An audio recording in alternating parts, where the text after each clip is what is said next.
پہلا گروپ سے پہلا سوال ساتھی پوچھتے ہیں کہ شیخ محترم، طلاق لینے کے بعد عورت کورٹ کے ذریعے سے وہ کیا کیا چیزوں کی وہ حقدار بن سکتی ہے؟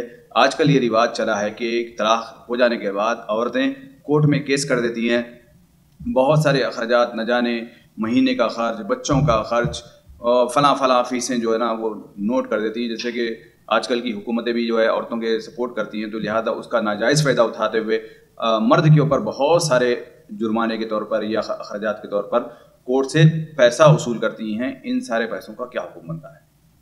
دیکھیے، پہلی بات تو یہ ذہن میں رہنی چاہیے کہ کسی بھی مسلمان عورت کے لیے، چاہے عورت ہو یا مرد ہو، یہ جائز نہیں ہے کہ جن مسائل کا حل اللہ تعالیٰ نے قرآن اور حدیث میں رکھا ہے، اور وہ موجودہ جو حکومتیں ہیں، کورٹ ہے، سعودیہ وغیرہ کو چھوڑ دیجیے، جہاں پر وضعی قانون اور اپنا بنایا ہوا قانون نافذ ہے، وہاں اپنا کیس لے جائیں، یہ چیز جائز نہیں ہے۔ صرف حرام کی حد تک نہیں ہے، بلکہ یہ انسان کو کفر تک پہنچا دیتی ہے، جیسا کہ اللہ تبارک و تعالی نے بڑے واضح طور پر سورہ النور کے اندر بیان فرمایا ہے کہ نہیں؟ ام یخافون ان یحیف اللہ علیکم واولئک هم الظالمون انما كان قول المؤمنین اذا دعوا الى الله ورسوله ان يقولوا سمعنا واطعنا واولئک هم المفلحون، ہے کہ نہیں؟ اللہ تعالیٰ نے اسے بہت سخت بڑا جرم قرار دیا ہے، ایک بات۔ دوسری بات یہ ہے کہ عورت اگر کوئی بڑی مجبوری کا معاملہ پیش آ جائے یا وہاں پر شرعی کورٹ ہے، تو اولاً اگر وہ عدت کے اندر ہے، کون سی عدت؟ عدت وفات ہے یا عدت حمل ہے یا عدت رجعی ہے، طلاق رجعی۔ ان تین صورتوں میں عدت یعنی عدت حمل ہے یا عدت طلاق رجعی کی ہے، ایسی صورت میں وہ نفقہ وغیرہ کے حقدار ہے، اور اگر طلاق مغلظہ ہے تو وہ اپنے نفقے اور اپنے سکنے کسی کا حقدار نہیں۔ اگر طلاق مغلظہ ہے یا طلاق رجعی اور عدت ختم ہو گئی، طلاق رجعی اور عدت ختم ہو گئی، تین ہے کہ گزر جانے یا حمل ہے تو حمل کے سے پاک ہو جانے، اس کے بعد وہ کسی بھی چیز کی حقدار شرعاً نہیں ہے۔ البتہ اگر اولاد ہے تو اولاد کا خرچ والد کے اوپر ہے، اور وہ بھی جب تک وہ شادی نہیں کرتی ہے۔ اگر شادی کر دیتی ہے تو اب اولاد جو ہے کس کی کفالت میں؟ والد کس کفالت میں ہے؟ والد کی، نہ کہ والدہ کی۔ آپ نے انت حق بها ما لم تزوج تنکحی، تو زیادہ حقدار اپنے بچوں کے ہے کب؟ جب تک تو نکاح نہ کر لے۔ علی کل حال وہ بچوں کے خرچ والد کے اوپر ہے، لیکن اس بارے میں شرط یہ ہے کہ والد کی جو کمائی ہے اس کی کمائی کے مطابق اس کو دیا جائے گا، نہ کہ اس کے طلب کے مطابق دیا جائے گا، ہے کہ نہیں؟ لینفق ذو سعۃ من سعته ومن قدر علیہ رزقہ فلینفق مما آتاہ اللہ، لینفق ذو سعۃ من سعته، ہے نا؟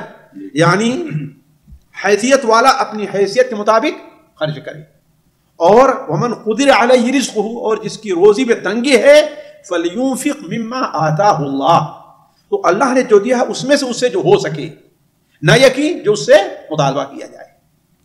تو علی کل حال طلاق ہو جانے کے بعد عورت اگر عدت رجعت گزار نہیں رہی ہے یا عدت حمل گزار نہیں رہی ہے تو اس کے اوپر شوہر کا کوئی خرچ نہیں ہے سوائے مہر کے، بس مہر کا مطالبہ کر سکتی، اس کے علاوہ مطالبہ نہیں کر سکتی۔ ہاں اگر اس کے ساتھ بچے ہیں تو صرف بچوں کا خرچ کتنا ہوگا یہ اس کی حقدار ہوگی، اور بھی شوہر کی حیثیت کے مطابق، واللہ اعلم۔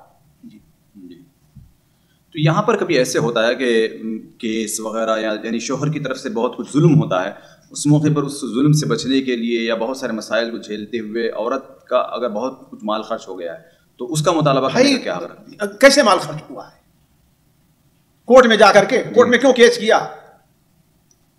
یعنی انہوں نے ظلم کیا، لڑائی جھگڑا کیا، ظلم کیا، طلاق اسے لے، خلا لے اس سے، انہوں نے نہ طلاق دیا نہ خلا دیا، بہت سارے تو سب چیز دنیا میں لینا چاہتے ہیں۔ آخرت کس کے لیے بنائی ہے اللہ تعالیٰ نے؟ کس لیے بنائی اللہ نے آخرت؟ ہے کہ نہیں ہے؟ علی کل حال دیکھیے ظلم کا بدلہ ظلم سے نہیں لیا جاتا ہے، ایک گناہ کے کام کو ایک گناہ سے نہیں لیا جاتا ہے۔ مار کا بدلہ تو مار شریعت میں مار تو آپ تھوڑی ٹھیک ہے، اس کو مارو پھر، لیکن یہاں پہ اس کو جرمانہ لگایا جا رہا ہو، زندگی جرمانہ نہیں ہے وہ تو مثال کے طور پر اس کو اتنا پیسہ خرچہ ہوا ہے، خرچہ کس لیے پر ہوا ہے؟ ایک تو شادی پہ بھی خرچہ ہوا علا کل حال شادی پر خرچہ اس کوئی نہیں، اس کے بعد نے غلط کیا جو خرچہ کیا ہے، ناجائز کیا ہے۔ کیوں غلط کیا؟ بالکل غلط کیا، کیوں خرچہ کیا دادا؟ اس کے پر کوئی خرچہ نہیں ہے۔ وہ یہی جو شوہروں کی زبردستی تھی کہ سسرال شرط لگا دے کہ میں نہیں شادی کروں گا، شرط لگا دے بھائی میرے اوپر خرچہ نہیں ہے، تو بہت سارے لڑکیوں کو علا کل حال یہ مسئلہ جو ہے فتوے سے حل نہیں ہوگا، یہ مسئلہ فتوے کا نہیں ہے، یہ مسئلہ کس کا ہے؟ وہ اصل ہے یا تو اسلامی شریعت کا ہے، اسلامی پنچایت کا ہے، یا تو پھر جائیں پھر دونوں گناہ کمائے اپنا کورٹ میں جا کر کے، وہ بھی گناہ کا ہمارا، وہ بھی گناہ کمائے پھر۔ جی لیکن اگر کوئی جائز حق ہے، مثال کے طور پر اس کا سونا وغیرہ یہ سب ایسا لے کر اگر رکھیں تو ٹھیک ہے، وہ مطالبہ کرے کہ میرا سونا اس کا ہے، ایسی صورت میں جا سکتی ہے کورٹ۔ اگر نہیں ہو رہا ہے مسئلہ حل، وہ راضی نہیں تو مجبوری جا سکتی ہے، اس کو سمجھائیں کہ ہاں بھائی دیکھو مجبور ہو جائے، اس لیے بسا اوقات بعد ایسے مسائل ہیں جن کو پنچایت سے حل ہے، اس کے لیے کورٹ میں جانا ضروری رہتی ہے، فوجداری وغیرہ کا مسئلہ ہے نا، تک بعد اس کے لیے جانا جائز ہوگا۔ یعنی یہاں پر جانے میں بھی آپشن رہیں گے، مثال کے طور پر اگر جماعت وغیرہ کی کمیٹی ہے وہ مسئلہ حل کر سکتی ہے تو وہاں جانا ضروری ہے پہلے؟ نہیں، وہ بالکل یہاں سے لینا ہے، یعنی جماعت وغیرہ پہ جائیں، آپشن ہے یہاں پر؟ جی آپشن ہے، ضروری جائے گا، یعنی پہلے اپنے گھر، پنچایت، جماعت جو مسلمانوں کی کمیٹی ہے وہاں سے رجوع ہو، وہاں نہ مسئلہ ہو تو پھر کورٹ چلے جائے، ٹھیک ہے، لیکن وہ بھی جائز حد تک لینے کے لیے، نہ کہ ناجائز حد تک۔ مہر کتنی رہتی ہے؟ 10,000 رہتی ہے، گواہ کتنا کیا آتا ہے؟ 1 لاکھ کا، اور آج کل جھوٹے گواہ ہمارے یہاں بڑی آسانی سے مل جاتے ہیں، جھوٹے گواہ ہمارے یہاں بڑی آسانی سے مل جاتے ہیں۔ علا کل حال اصل یہ ہے کہ وہ صرف مہر کی حقدار ہے اور اپنے بچوں کے خرچے کی۔ دیکھیے ایک اس سلسلے میں بہت زیادہ، میں اس لیے کیوں اتنی سختی سے باتیں کر رہا ہوں، اس لیے کہ بعد وہ لوگ جو اپنے کو دیندار شمار کرتے ہیں وہ لوگ بھی شرط، ایک شخص میں اچھی طریقے سے جانتا ہوں کچھ بھی نہیں کماتا ہے، کچھ بھی نہیں ہے، لیکن اب اس کے اوپر ہے کہ ہر مہینے اتنے طور پر دے، ہر مہینے اتنا دے، ہر مہینے اتنا دے، بات یہ ظلم ہے اس کے اوپر، اور خود جانتے بھی دعا کرنے اس پر کچھ بھی نہیں ہے۔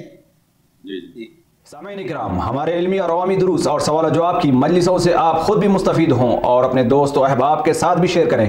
عین ممکن ہے کہ آپ کے شیئر سے کسی کی اصلاح اور آپ کے لیے صدقہ جاریہ بن جائے۔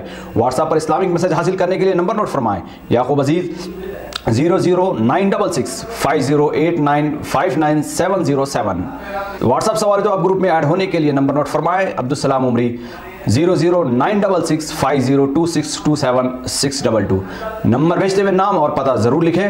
اسی طرح ہمارے یوٹیوب چینل اسلامی دعویٰ کو ضرور سبسکرائب کریں تاکہ ہماری ہر نئی اور اہم ویڈیو کی اطلاع آپ کو فوری حاصل ہو جائے۔ تمام دروس، مقالات اور سوال و جواب سیریز کے لیے ہماری مشہور ویب سائٹ www.islamidawah.com کا مشاہدہ کرتے رہیں۔ السلام علیکم ورحمۃ اللہ وبرکاتہ۔